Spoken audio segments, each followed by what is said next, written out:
venit la Marketing Talks, sunt Oana Saf, Center Manager la Institutul de Marketing și am alături de mine pe Oana Potec, pe Mihai Stanciu de la Enel, o companie care investește în training, pentru care învățarea continuă nu e doar o lozincă și testarea și care de ani de zile își trimite oamenii la training, iar aproape toți membrii departamentului de marketing au participat la cursuri și training acreditat de Chartered Institute of Marketing.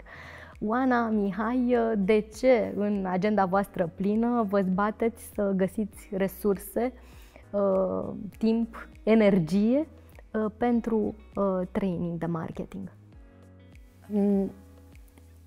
O să pornesc de la politica companiei, pentru că trebuie să susținem. Ca să poți să livrezi rezultate excelente, trebuie să le dai oamenilor tăi tool-urile necesare pentru a livra acele rezultate. Și atunci, în ceea ce înseamnă politica de training la Enel, suntem foarte flexibili în a găsi trainingurile care se pretează cel mai bine pe fiecare arie. Și din experiența pe care am avut-o până acum cu trainingurile de marketing din și diverse domenii, să spunem așa, ni s-a potrivit cel mai bine. Deci lucrăm, cred că, dacă nu mă știu, de 3 sau 4 ani împreună în momentul de față și cred că pot să spun că toți colegii noștri au trecut prin trainingurile de la Chartered Institute și urmează să treacă, să spunem, da, urmează să treacă cei care nu au trecut până acum.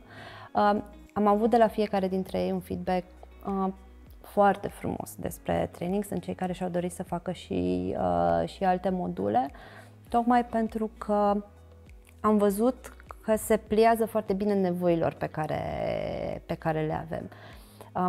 Suntem într-o industrie care se dezvoltă constant și atunci avem nevoie de structură, avem nevoie de bazele pentru a dezvolta ceea ce o să facem în continuare.